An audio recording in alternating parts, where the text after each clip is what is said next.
Hello friends, मेरा नाम है बी ज्योति सिंह और आज हम लोग आरोह बुक का पोइट्री चैप्टर आत्म परिचय करने जा रहे हैं, जिसको लिखा है श्री हरिवंश राय बच्चन जी ने। मैं जग जीवन का भार लिए फिरता हूँ, फिर भी जीवन में प्यार लिए फिरता हूँ। कर दिया किसी ने झनकृत जिनको छू कर मैं सांसों के दो तार लिए फिरता हूँ। कवि कहते हैं कि उनके ऊपर पूरे संसार का दबाव, सांसारिक भार पड़ गया है, किंतु इतना भार और इनका इतना दबाव होने के बावजूद भी वो सब में स्नेह बांटते फिरते हैं, प्रेम बांटते फिरते हैं। कवि कहते हैं कि उनका जीवन प्रेम की ऊर्जा से संचालित है। कवि आगे ये भी कहते हैं कि उनके सांसों के जो तार है वो हृदय रूपी वाघ के तरह है, जिसे किसी ने छू कर झनकृत कर दिया है, कंपित कर दिया है। मीन्स उनका जो हृदय है वो एक गिटार के म्यूजिकल इंस्ट्रूमेंट लाइक गिटार के तरह है, जिसको किसी ने छूर के उसके तार को हिला के वाइब्रेट कर दिया है। ठीक उसी तरीके से उनके हार्ट को किसी ने छू कर झनकृत और कंपित कर दिया है। Next para. मैं स्नेह सुरा का पान किया करता हूँ, मैं कभी न जग का ध्यान किया करता हूँ। जग पूछ रहा उनको जो जग की गाते, मैं अपने मन का गान किया करता हूँ। कवि कहते हैं कि उनका जो मन है मदिरा पीकर मतवाला है। ये जो पूरी दुनिया है, पूरे दुनिया के जितने रीतियां हैं, बंधन है, ये किसी को ध्यान नहीं देते, उनका वो महत्व नहीं देते, क्योंकि ये जो दुनिया है, जो इस दुनिया का गुणगान करता है, ये दुनिया उन्हीं की प्रशंसा करती है, जिससे कि कवि को कोई फर्क नहीं पड़ता। कवि सबसे अलग है, वो सिर्फ अपने मन की आवाज का ही सुनते हैं, अपने मन के ही गान को ही गाते हैं और इसी में वो स्वयं संतुष्ट है, मीन्स सेल्फ सेटिस्फाइड है। Next paragraph. मैं निज उर के उद्गार लिए फिरता हूँ, मैं निज उर के उपहार लिए फिरता हूँ। है यह अपूर्ण संसार न मुझको भाता, मैं स्वप्नों का संसार लिए फिरता हूँ। कवि कहते हैं कि वो अपने हृदय के उद्गार मीन्स अपने हृदय की वाणी को अभिव्यक्त करना चाहते हैं, सबको बताना चाहते हैं।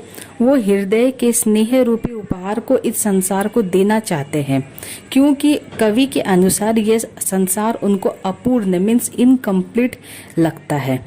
कवि कहते हैं कि यह संसार में प्रेम पाने की आशाएं और इच्छाएं हैं जो पूरा नहीं हो पाती और मनुष्य इसमें उलझ के रह जाता है। मीन्स वो उनका जो कवि के अकॉर्डिंगली मनुष्य का जो इच्छा है, जब उनका थिंकिंग, उनका विशेष जब पूरा नहीं होता, वो क्यों नहीं पूरा हो जाता है? क्योंकि वो कंफ्यूज होके रह जाते हैं। Next paragraph. मैं जला हृदय में अग्नि दहा करता हूँ, सुख दुख दोनों में मग्न रहा करता हूँ।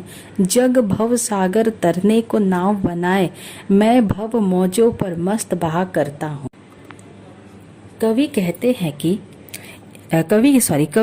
हैं कि वो अपने हृदय में प्रेम की एक आग जलाए रहते हैं और खुद उसमें इस आग में जलते रहते हैं। वो सुख और दुख में एक समान रहा करते हैं, क्योंकि कवि का जीवन सांसारिक अपूर्णता के बीच कर्म योगी के भांति खड़ा है। Next paragraph. मैं यौवन का उन्माद लिए फिरता हूँ, उन्मादों में अवसाद लिए फिरता हूँ। जो मुझको बाहर हंसा रुलाती भीतर, मैं हाय किसी को याद किया फिरता।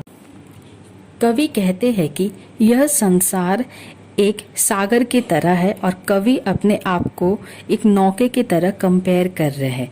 कवि कहते हैं कि यह संसार सागर में जो लहरें हैं वो तैरते बहते हैं, आंकृत भाव से तैरता है और बहता है। कवि कहते हैं कि वो दुनिया के अन्य लोगों की भांति किसी साधन की मीन्स कोई तरह का ट्रांसपोर्ट का वेट नहीं करते हैं। Next part. कर यत्न मिटे सब सत्य किसी ने न जाना, नादान वही है हाय जहाँ पर दाना। फिर मूर न क्या जग जो इस पर भी सीखे, मैं सीख रहा हूँ सीख ज्ञान भुलाना। कवि कहते हैं कि हम जितना भी यत्न कर ले, जितना भी प्रयत्न कर ले, सत्य को छिपा नहीं सकते हैं। नादान वही है जो लोग सत्य छिपाने के लिए गलत राह अपना लेते हैं। फिर भी कवि कहते हैं कि इस पर भी सीखे क्या मुझे भी अपना ज्ञान भुलाना हो? क्या मैं भी उनके बहकावे में आके जो मैंने सीखा हो, क्या मैं भी सत्य को भूल के असत्य को अपना लूं? नेक्स्ट पैरा, मैं और जग और कहाँ का नाता, मैं बना बना कितना जग रोज मिटाता, जग जिस पृथ्वी पर जोरा करता वैभव, मैं प्रति पग से उस पृथ्वी को ठुकराता। कवि पूरे संसार को यह बताना चाहता है कि उनका संबंध अस्थायी नहीं है, क्योंकि वह अपना अस्तित्व संसार के अस्तित्व की तुलना से भिन्न समझते हैं। कवि कहते हैं कि उनके भीतर कितना ही संसार रोज बनता है और मिटता है, वह संसारिक के भौतिक वैभव एवं समृद्धि को ठुकराने की बात करते हैं और कहते हैं कि दुनिया जिस धरती पर वैभवशीलता को प्राप्त करने के लिए सपने संजोती है, उस धरती को और उस वैभव को वो ठुकराते हुए, अर्थात कवि भौतिक वैभव को तुच्छ समझते हैं और वो आगे अपने मन की सुनते हुए चले जाते हैं।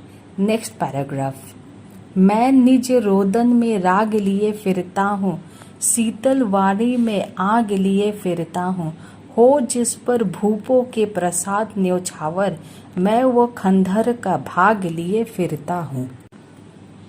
कवि कहते हैं कि वह रुदन में राग लेकर घूमते हैं और शीतल वाणी में आग लेकर घूमते हैं। कवि वैभव को तुच्छ समझकर उसे ठुकराने की इच्छा प्रकट करते हैं कि वो खंडहर को लिए फिरते हैं, लेकिन वो एक ऐसा खंडहर है जिस पर राजाओं के राजमहल भी न्योछावर है। कवि यहाँ भौतिकता को महत्वहीन तथा भावनात्मक सामर्थ्य को उल्लेखनीय मानकर उसे रेखांकित करते हैं। नेक्स्ट पैराग्राफ, मैं रोया इसको तुमने कहते हो गाना, मैं फूट पड़ा तुम कहते छंद बनाना, क्यों कवि कहकर संसार मुझे अपनाए, मैं दुनिया का हूँ एक नया दीवाना। कवि कहते हैं कि ऐ संसार, तुम मुझे कवि कहकर क्यों अपनाए? मेरा मकसद नहीं था, मैं चाहता ही नहीं था कवि बनना। मैं जब रोया तुम कहने लगे कि मैं गाता हूँ, मैं जब फूट पड़ा तुम कहने लगे कि मैं छंद बनाता हूँ। क्यों तुम कवि कहकर मुझे अपनाए? मैं तो कोई कवि नहीं, मैं इस दुनिया के एक नॉर्मल सा आदमी हूँ, एक नया दीवाना हूँ। लास्ट पैराग्राफ, मैं दीवानों का वेश लिए फिरता हूँ, मैं मादकता निशेष लिए फिरता हूँ, जिनको सुनकर जग झूम झुके लहराए, मैं मस्ती का संदेश लिए फिरता हूँ। कवि कहते हैं कि मेरा जो वेशभूषा है, मेरा रहन सहन एक दीवाने की तरह है। मेरा लिखा हुआ, मेरा बोला हुआ को सुनकर तुम सब झूमते हो, झुकते हो, लहराते हो, लेकिन मेरा मकसद तुम्हें एंटरटेन करने का नहीं है। एक्चुअली मेरा जो मैसेज है उसमें मेरा जो लिखा हुआ है वो एक संदेश के रूप में रहता है और मैं पूरी दुनिया को अपना संदेश देना चाहता हूँ। Thank you. Do like, share and subscribe. Thank you.